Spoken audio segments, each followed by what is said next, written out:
I spend a lot of time online, and I'm here today to tell you that that's okay.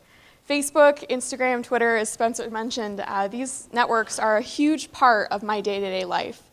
And contrary to what a lot of people think, the time that you're spending on these social media platforms is not time that's being wasted. Communities are any social group that might form around a shared value, a shared interest, even a shared language or goal. The word community has its roots in a Latin word that translates literally to together a gift, because that's what a community is. We as individuals all have unique assets that make us valuable in this world, but when we combine in these communities, we have a much greater value. Communities traditionally formed around geographic constraints. So before the internet, neighborhoods would gather at barbecues or a porch party. You might form a community at church or at school with your colleagues or with members of your own family.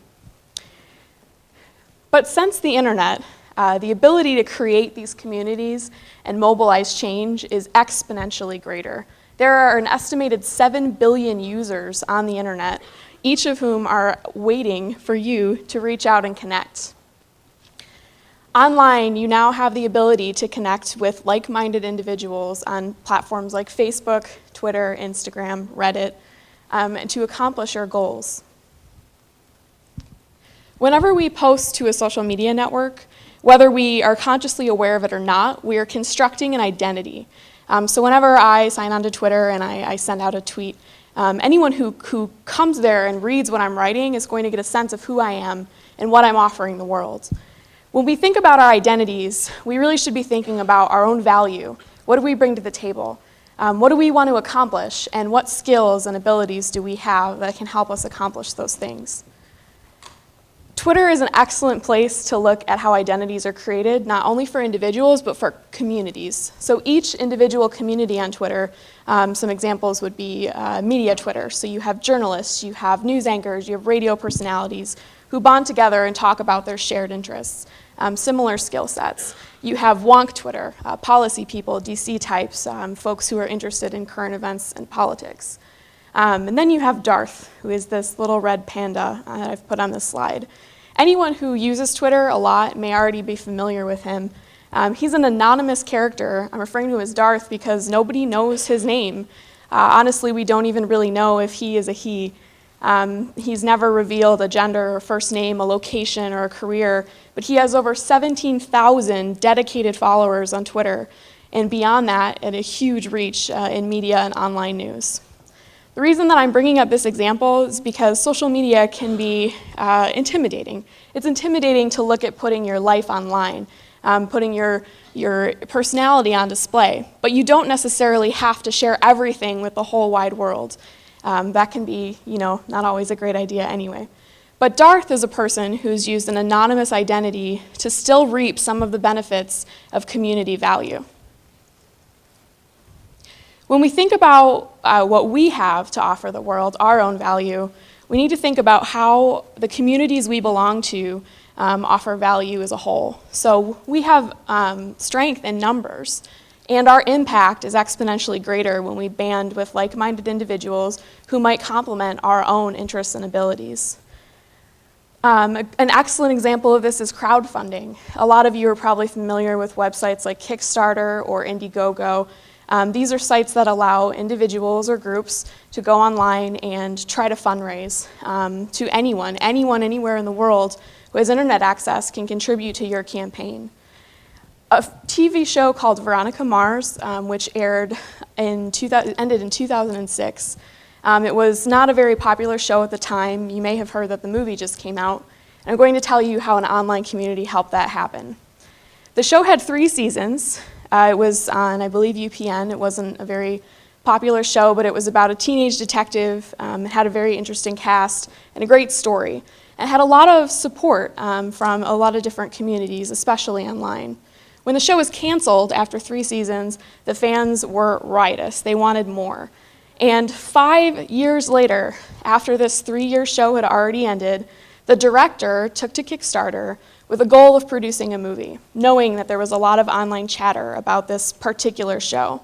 He set a goal of raising $2 million to produce his film, which is a lot of money. But he actually wound up raising $6 million from nearly 100,000 backers all over the world, making it the #5 most successful crowdfunding campaign in the history of crowdfunding. And that movie is in theaters now. When we think about the value that communities can bring, then we can start looking at innovation. Once we have identified the assets of our communities, then we can start thinking about what needs to change. So identifying the things in our world that we would like to change or the things that we would like to create. And innovation is what drives industry.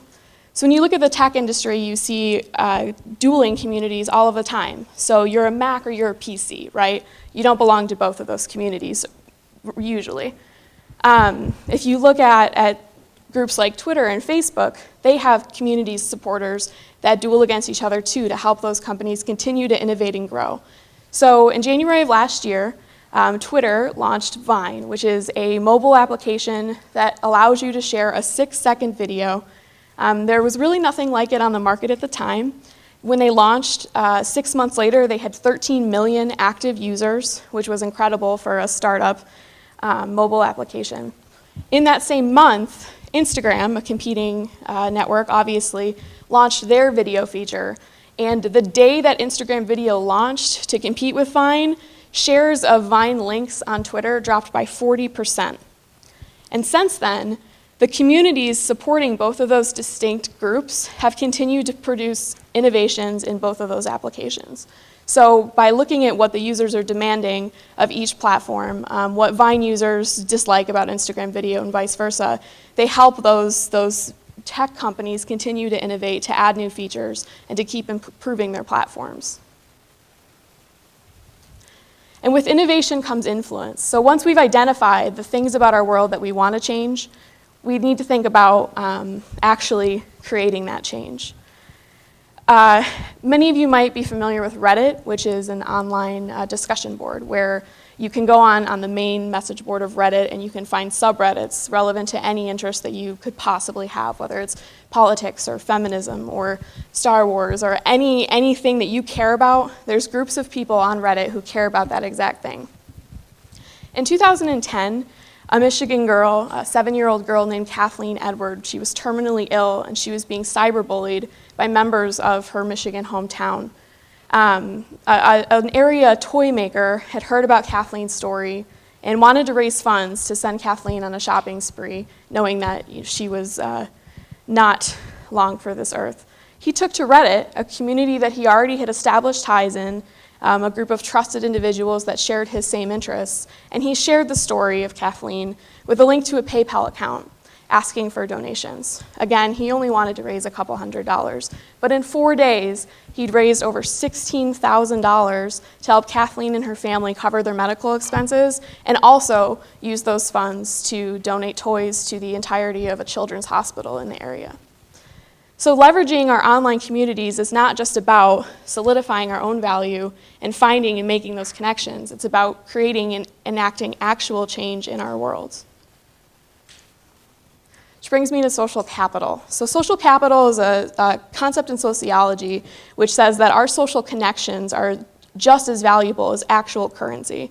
So your bank account, obviously, that's capital. You can utilize that to enact change. Your college education, that's a cultural capital, that you can use that to get a better job or to get things done in the world.